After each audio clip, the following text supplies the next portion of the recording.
So yesterday I started talking about suicide prevention because tomorrow is National or International Suicide Prevention Day. So I thought that I should talk about this.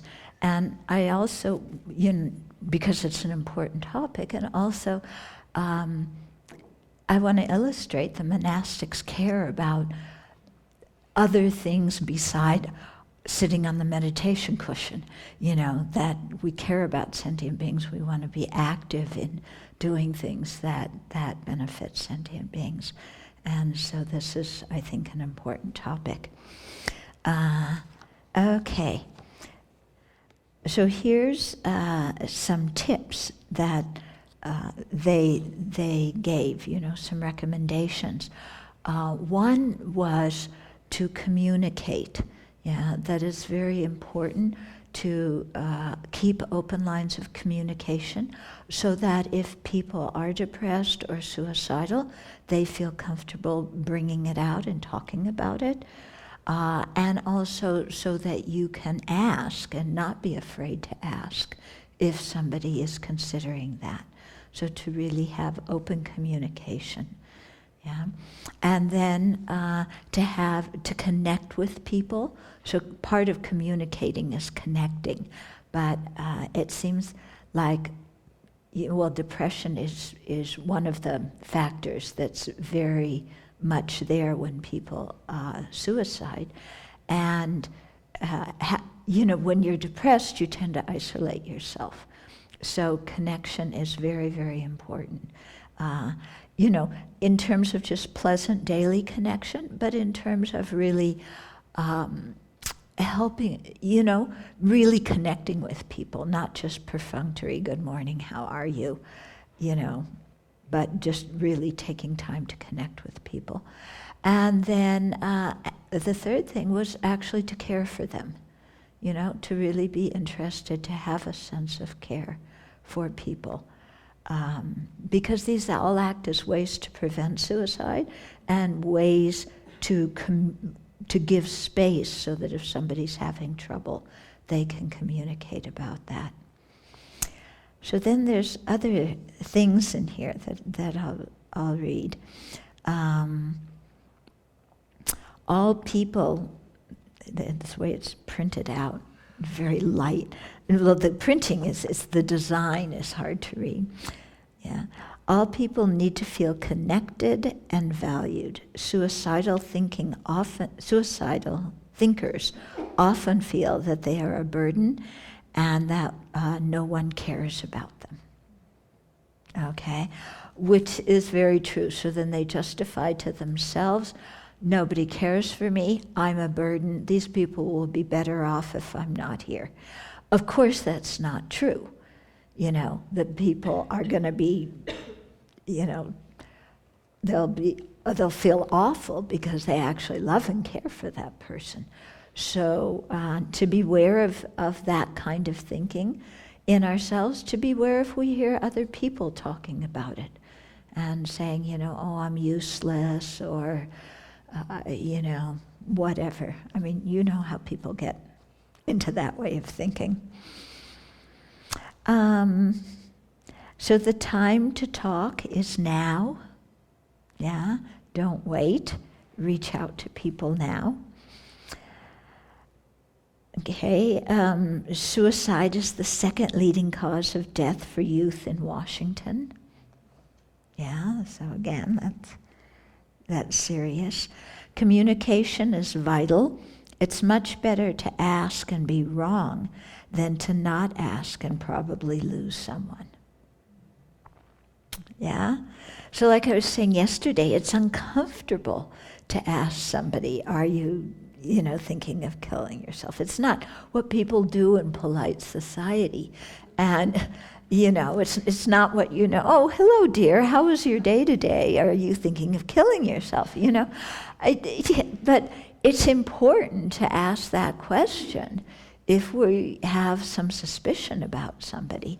And they're saying it's better to do that and be wrong than to not say anything and then let the situation progress. Okay, so here are ways to ask. Just say, are you thinking about suicide? Or are you thinking about hurting yourself and ending your life? Or have you made a plan for ending your life? Okay, so trust yourself and what you think the situation needs. When you get an answer, trust your gut feeling when you interpret it. If someone tells you that they are not suicidal, but you don't believe them, you should still get help for them. Okay? So stay fully present in the moment. Use language that is sincere, encouraging, and offers hope. Most of all, listen wholeheartedly.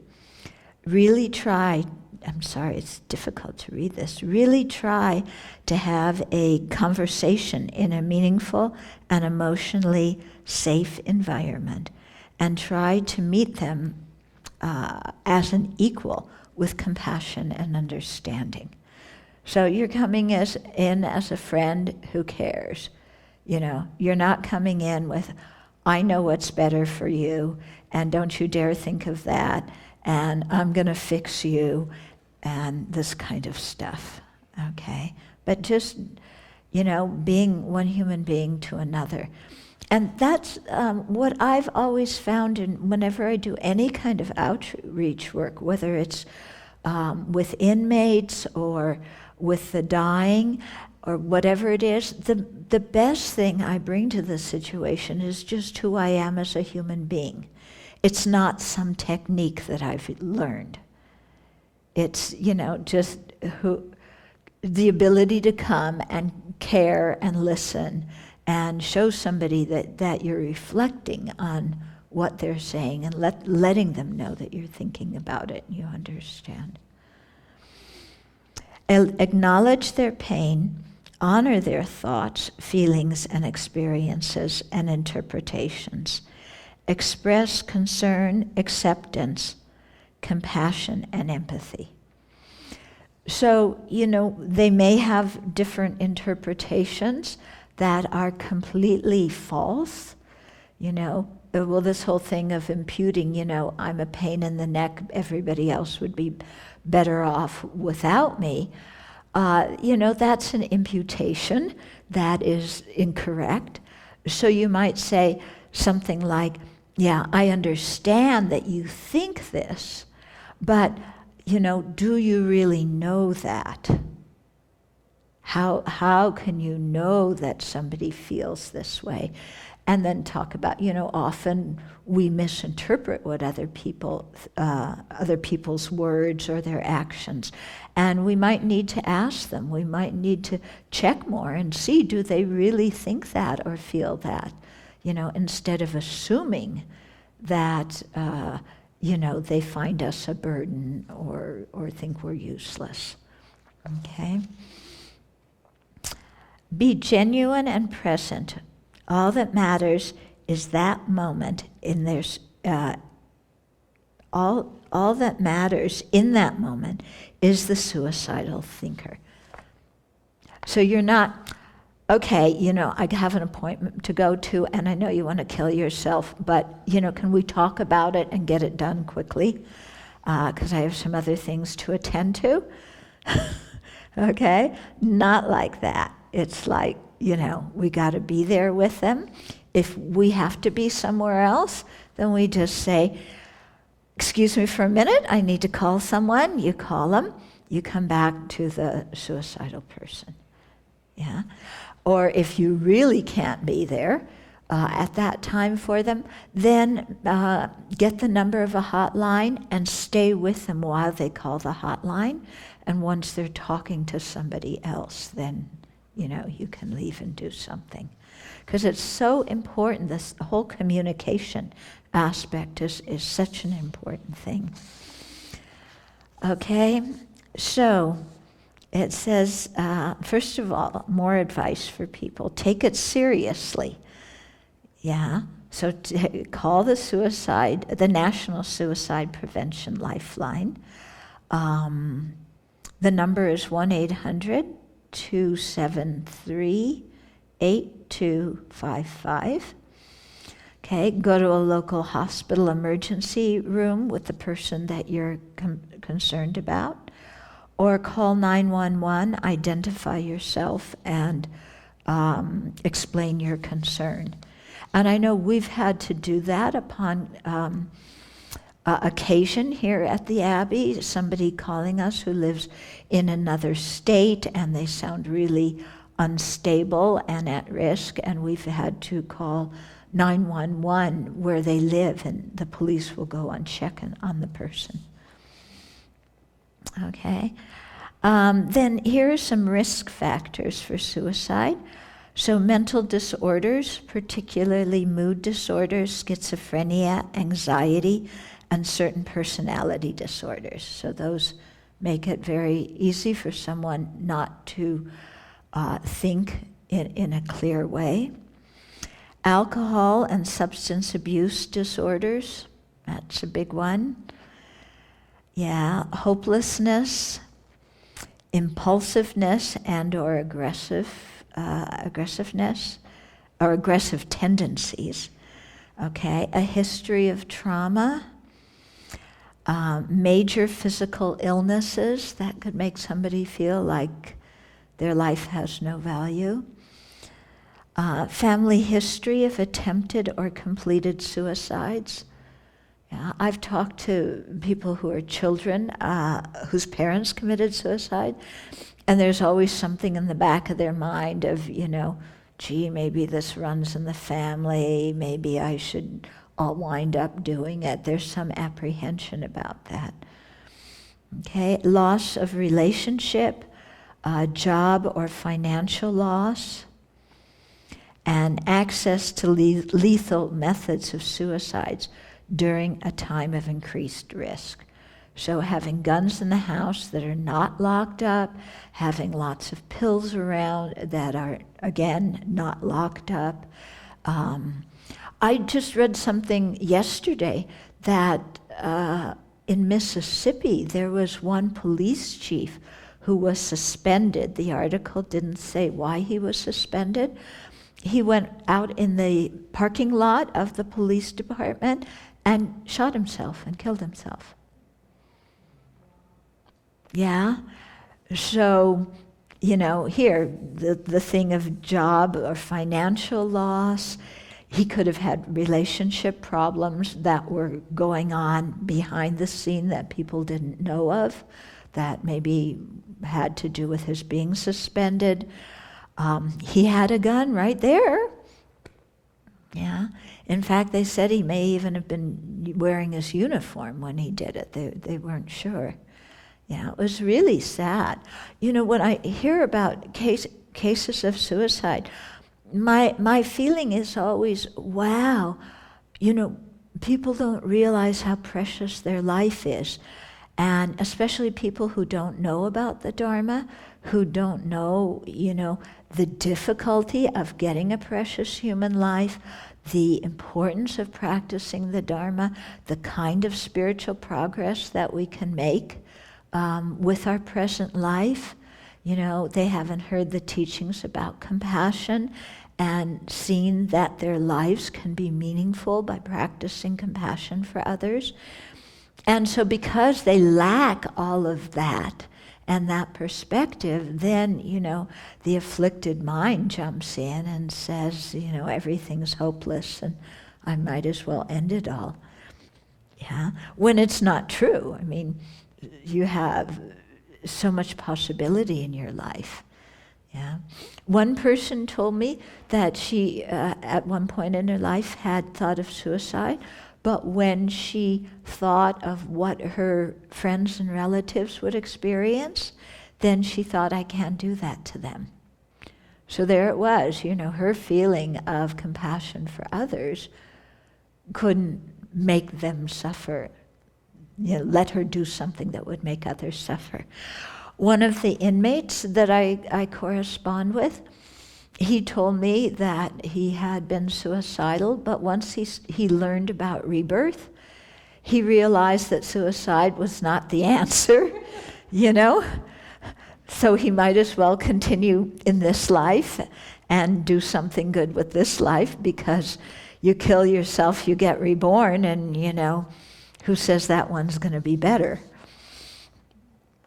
Okay, so then warning signs for suicide. Talking about suicide, or talking about a wish to die, talking about feeling trapped, desperate, or needing to escape from an intolerable situation. And this is, you know, where our mind gets so narrow. We're in a really bad situation and we just feel like it's going to last forever and there's no way to get out of it except kill yourself. If we actually had some open-mindedness at that time, there's all sorts of things we could do. Yeah, but we don't think of them because our mind is just fixed on, this is intolerable, I'm painful, and it's hopeless. Yeah, so we really need to have a big mind. Okay, feelings of being a burden to others, that's another warning sign. Losing interest in things or losing the ability to experience pleasure. You know, for example, somebody who's getting old, who doesn't like to do what they used to do or can't do what they used to do. Yeah, that puts them at risk of suicide. Becoming socially isolated and withdrawn. Okay. Acting irritable or agitated. Showing rage or talking about seeking revenge for being victimized or rejected, whether or not the situation the person describes seems real. Yeah, but that kind of mind. Okay, and then, I'll finish it off here. Then encourage professional counseling. This is something we should do. So call your local crisis line, which is 211. Yeah, did you know we had a crisis line at 211? Okay, we have a local crisis line at 211. Okay, or the National Suicide Prevention Lifeline. Yeah, which I gave you the number before.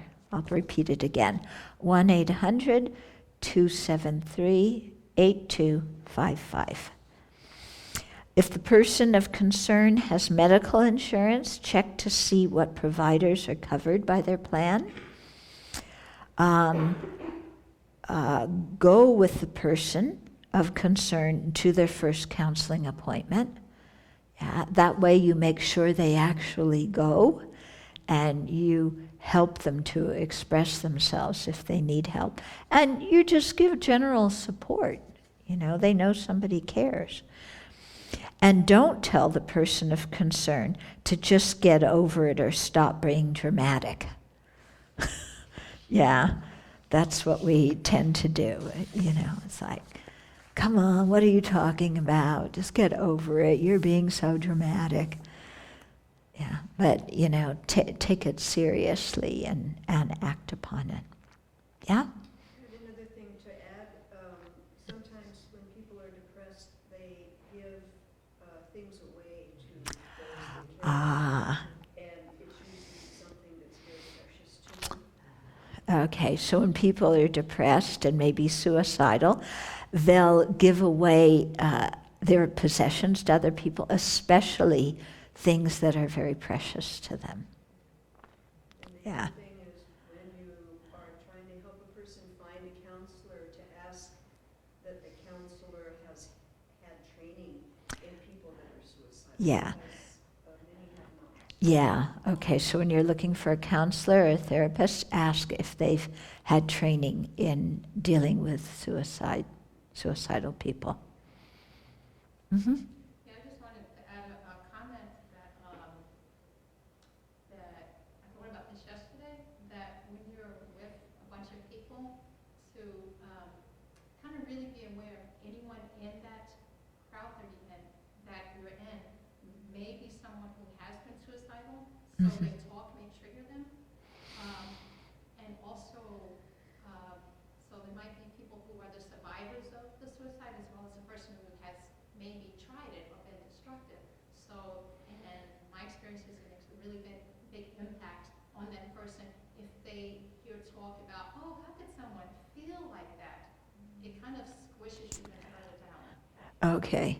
Okay, so you're saying if you're in a group of people, there may be somebody who is suicidal, and if other people start talking about suicide and say, oh, in a dismissive way, oh, how could somebody possibly think of doing that? How could they do that? That makes the other person feel even more isolated. Yeah. Mm-hmm. They've also been able to start to track that youth that are really going through exploratory times about their sexuality, Mm-hmm. you know, transgendered, gay, straight, and that if there's a sense in the school of lack of tolerance for that, Yeah. the bullying and things like that are really huge causes. Yeah, actually, I'm surprised they didn't bring that up when they talked about youth, because the bullying is an incredibly strong thing. Even online bullying. I mean, remember the story of one mother who pretended to be a teenager and humiliated one of her child's friends, and the other girl killed herself. You know, I mean, that's kind of just horrible. But to really watch what teens and young people are doing online, this whole thing of friend and unfriend, you know, all of that popularity contest. We all remember our own teenage years of how we all wanted to be in, and none of us felt like we were in. It really blew my mind to find out years later that the kids that I thought were the in kids, they themselves didn't feel like they were in kids. Yeah, I was really surprised to find that. I thought, you know, those kids were all the ones, because they were going around like, you know, I'm somebody important in the school. And okay, so I think actually, you know, in raising children, to really help people get over this whole thing about popularity being indicative of your value as a human being, because it's certainly not. Yeah. Mm-hmm. I just think about another way that people commit suicide, suicide by cop. By Cop, like suicide by cop, like. oh, suicide by cop. Yeah. Yeah. Yeah, that's another thing. You behave in an outrageous way, so a cop will kill you. Yeah. But if anybody who ever watches this or hears it feels suicidal, call us at the Abbey. We're happy to help. Okay.